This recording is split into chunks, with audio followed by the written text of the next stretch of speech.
Hoje o vídeo vai ser um pouco diferente. Eu vou comentar um artigo que eu li que foi indicado pelo Pablo Campina, valeu Pablito, sobre a aposentadoria do JavaScript.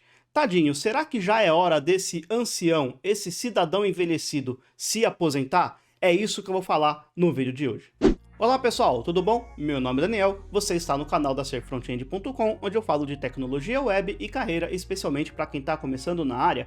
E sem enrolação nenhuma, vou mostrar direto para vocês na tela do meu computador a qual artigo eu me refiro. Se liga! Então está aqui um dos artigos que fala sobre uma declaração até um pouco polêmica desse camarada aqui, ó, Douglas Crockford, né, que ele falou que, na opinião dele, pelo menos, o JavaScript já estava mais do que na hora de se aposentar. Mas quem que é este cara para ter tanta relevância assim no mundo do desenvolvimento? Bom, nada mais é do que um autor desse famoso livro aqui, olha só, O Melhor do JavaScript, tá? Este é um livro até um pouco antigo, na verdade, eu comprei ele em 2008, tá? Ele continua bastante válido se você quiser ler, bacana? Mas enfim, esse Douglas Crockford é simplesmente o autor deste livro e também o cara que cunhou aí o JSON, JavaScript Object Notation, tá? Que é um substituto, digamos assim, do XML, né? Que é para fazer a comunicação entre dois sistemas, tá? Então esse cara tem sim uma relevância no mercado de desenvolvimento e ele fez essa declaração dizendo que, na opinião dele, o JavaScript já estava mais do que na hora de se aposentar. Mas vamos dar uma olhada nesse artigo aqui, que está aqui no site do techmasters.com.br. Eu vou deixar o link desse artigo na descrição, mas se você procurar no Google, você vai encontrar aí vários artigos que falam desse mesmo assunto, tá? Desse mesmo tema. Mas vamos lá, a melhor coisa que podemos fazer hoje ao JavaScript é aposentá-lo, diz o criador do JSON. Douglas Crockford, conhecido também como autor do How JavaScript Works, argumenta que há mais interesse em inchar a linguagem que torná-la melhor. Eu vou comentar aqui alguns pontos desse artigo e no final vou falar a minha conclusão, o que eu acho a respeito, bacana? Então vamos lá, indo para frente aqui no artigo. Então está aqui, olha só, o JavaScript, como outras linguagens de dinossauros, tornou-se uma barreira para o progresso. Devemos nos concentrar na próxima linguagem que deve se parecer mais com o E do que com o JavaScript, disse Douglas Crockford. E não coincidentemente, o Douglas Crockford é um dos criadores, um dos desenvolvedores dessa linguagem aí que eles chamaram de E. Bacana? Então vamos lá. O pai da extensão do JavaScript ainda defendeu a aposentadoria de uma das linguagens de programação mais populares do mundo, de acordo com vários questionários da Stack Overflow.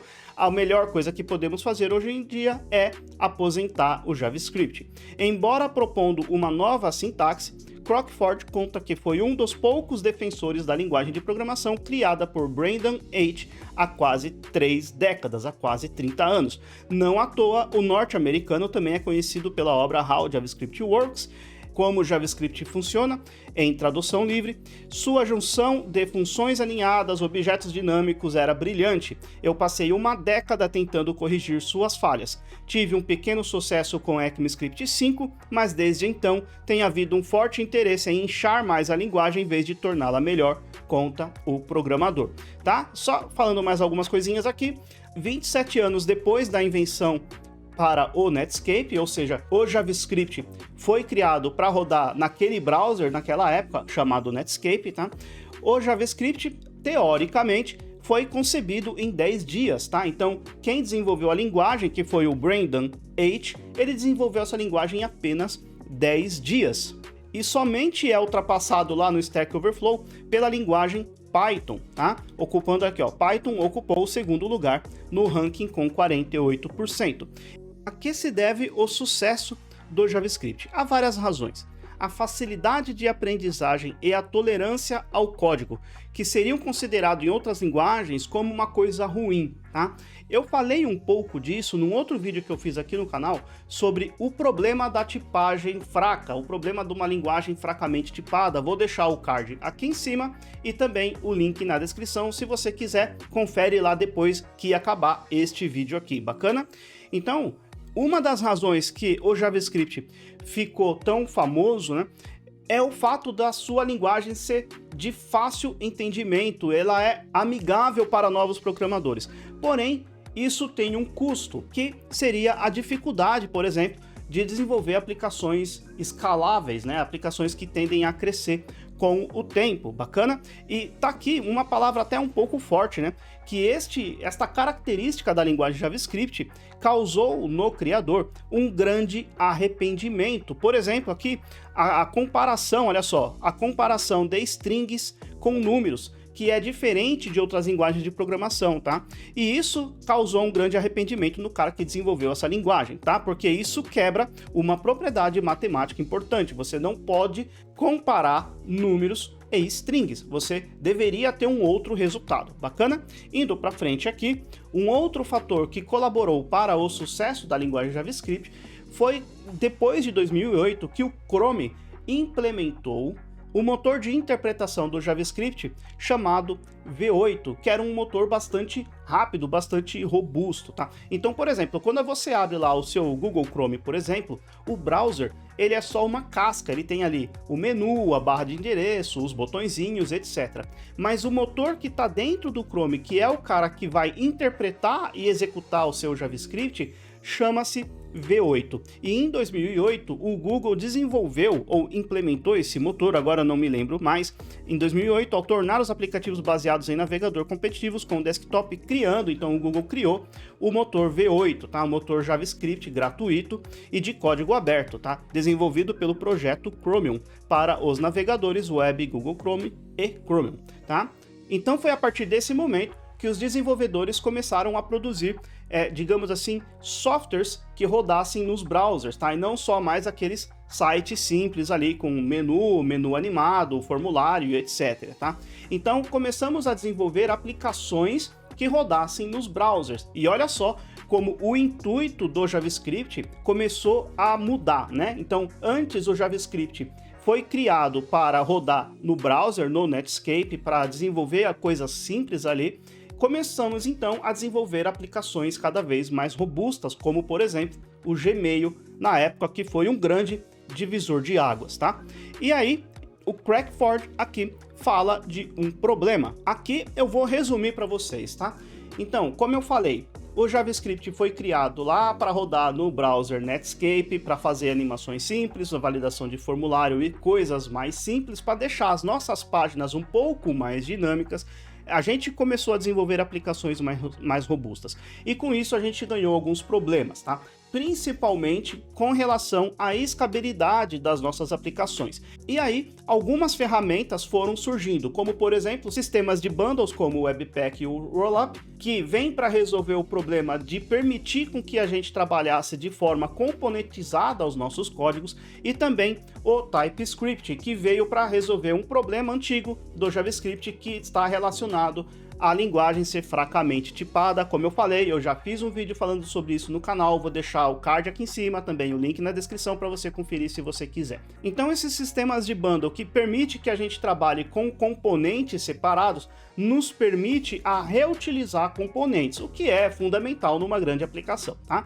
E o TypeScript vem para adicionar uma camada a mais de segurança, fazendo com que nós, desenvolvedores, possamos programar fortemente tipado. Bacana? Aliás, eu falei um pouco sobre isso, eu tenho um vídeo aqui no canal, eu vou deixar o card aqui em cima, também o link na descrição, onde eu falo um pouco de TypeScript. Mas voltando aqui para o nosso artigo, então esta foi a parte do problema que ele levantou, e aqui temos a parte que ele fala sobre o futuro. E basicamente o que ele está falando é para que a gente passe a utilizar a linguagem que ele está desenvolvendo, chamada E. Eu vou pular aqui essa parte de futuro e vou partir direto para a nossa opinião. Convido a você a ler esse artigo na íntegra, esse ou tantos outros que foram criados a partir dessa declaração do Douglas, tá? Do nosso amiguinho Douglas. Bacana? Muito bem. Então, segundo a minha opinião, eu acho muito difícil surgir uma linguagem que venha substituir o JavaScript lá na ponta, lá nos browsers, tá? Eu acho muito mais fácil surgirem alternativas, por exemplo, ao TypeScript, que já é muito bom na minha opinião, mas eu acho muito mais fácil surgirem outras ferramentas que venham substituir o TypeScript por alguma outra questão, alguma outra melhoria, do que simplesmente substituir o JavaScript lá nos browsers, tá? E eu vou explicar o motivo disso. Porque pensa o seguinte, quando a gente desenvolve utilizando uma outra linguagem, por exemplo, que eu sei que vai rodar num aplicativo desktop, ou eu sei que vai rodar num servidor, é muito mais fácil eu simplesmente atualizar a linguagem, porque eu sei o ambiente que este programa vai ser executado, tá? Então, por exemplo, imagina, surgiu uma linguagem nova que me permite atualizar o meu aplicativo desktop, por exemplo, tá? Então eu vou lá, atualizo a linguagem, desenvolvo, faço as modificações e disponibilizo uma nova versão para os usuários baixarem, atualizarem se eles quiserem, tá? A mesma coisa acontece com um servidor, por exemplo. Quando eu tenho uma nova versão de uma linguagem, eu posso adotar essa nova versão no meu sistema, possivelmente vou ter que fazer as correções necessárias e uma vez corrigido eu faço o deploy no servidor e o código já vai estar funcionando. Com front-end especificamente é muito mais difícil. Por quê? Porque eu não sei qual é o ambiente que esse código vai ser interpretado. Então imagina o seguinte, existe um erro de JavaScript que há muito tempo, na verdade, foi uma falha de implementação. Então se você digitar no seu console type of null, o retorno disso é um objeto. Isso foi uma falha de implementação e isso precisa perdurar até hoje. Porque as novas versões do JavaScript não pode simplesmente corrigir esta falha de implementação.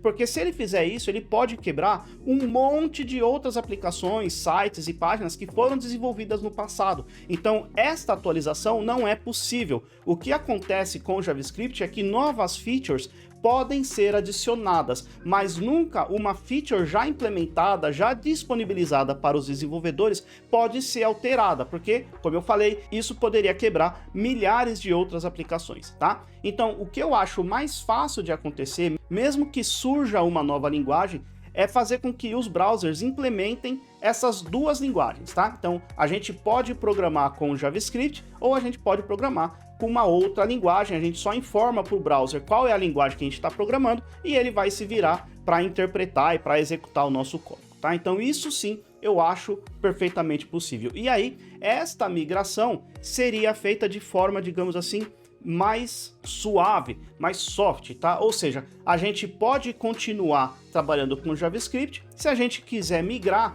para uma outra linguagem, a gente informa para o browser, ó, estamos trabalhando nesta outra linguagem. O browser muda a chavinha de interpretação do script, executa aquele nosso código. Com o passar do tempo, muito provavelmente, se essa linguagem for realmente muito melhor, as pessoas vão mudar de forma natural para esta nova linguagem, porém, nunca o JavaScript será retirado dos browsers, porque imagina quantos sistemas deixariam de funcionar se os browsers simplesmente parassem de entender JavaScript. Então, na minha opinião, isso não vai acontecer. Bacana? Dito isso, eu gostaria de acrescentar que eu não sou contra a evolução, mas a maneira como a web foi concebida não permite simplesmente que a gente mude uma feature que já foi implementada, tá? Imagina mudar a linguagem inteira, tá? Então, na minha opinião, isso não existe, a gente não corre esse risco de acontecer. Bacana? Mas, de novo, eu não sou contra a evolução. Se surgir uma nova linguagem que a gente consiga fazer essa migração sem que quebre aplicações mais antigas, estou totalmente de acordo, vou aprender essa linguagem e, se for boa mesmo, passo a utilizá-la.